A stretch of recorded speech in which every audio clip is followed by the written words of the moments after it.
Hi friends, ఈ వీడియోలో మనం ఈ డిష్ స్టాండ్ అనేది ఏ విధంగా ఇన్స్టాలేషన్ చేసామో ఒకసారి చూద్దాం. అయితే ఇక్కడ టైల్స్ అనేది సగానికి వేస్తున్నాయి. అయితే ఇది వాల్కి కొట్టినట్లయితే కొద్దిగా బయటకి ఇట్లా బయటకు వస్తుంది. అయితే ఏ విధంగా ఇన్స్టాలేషన్ చేశానో ఒకసారి చూద్దాం. అయితే ఇక్కడ స్పేస్ కూడా తక్కువ ఉంది. నేను పెట్టానని చెప్పాను ఇక్కడ. అయితే సార్ గారు ఇక్కడే పెట్టమన్నారు. అది ఇట్లా గిన్నెలు తోముకొని పైన మేము పెట్టుకుంటాం, మాకు అట్లా ఫెసిలిటీగా మా అవసరాలకు తగ్గట్టు చేయమన్నారు. అయితే ఈ విధంగా ఉండేది స్టార్టింగ్లో.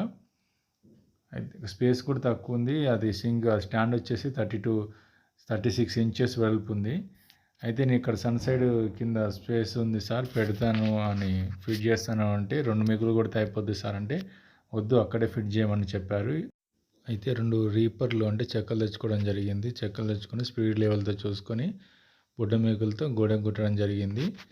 మళ్ళీ స్టాండ్ కూర్చోవడానికి రివర్స్గా ఫస్టే ఇట్లా 2 హోల్స్ వేసుకొని స్క్రూలు అనేది అందులోకి వెళ్ళి 2 స్క్రూలు బయటికి వదిలాను. చూపెడతాను చూడండి. ఇవి అక్కడ చూస్తున్నారు కదా, అదొకటిను ఇటు పక్క ఇటు సైడ్ అండి, ఇటొకటి. అంటే 2 ఫస్ట్ ఇట్లా రివర్స్ పెట్టి మేకులు కొట్టడం జరిగిందండి. అయితే ఒకసారి మేకులు కొట్టాక స్క్రూలు టైట్ చేసుకోవాలి. టైట్ చేసుకున్న తర్వాత స్పిరిట్ లెవెల్ పెట్టి ఒకసారి చూసుకోవాలి ఏ విధంగా వచ్చింది అనేది చూసుకొని ఆ స్క్రూలు అనేది టైట్ చేసుకుంటే మనకి ఎగ్జాక్ట్గా ఉంటుంది, నీట్గా ఉంటుంది వర్క్ అనేది.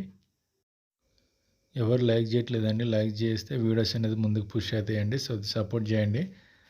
కొద్దిగా కొత్త వీడియోస్ అప్లోడ్ చేయడానికి నాకు పుషప్గా ఉంటుంది.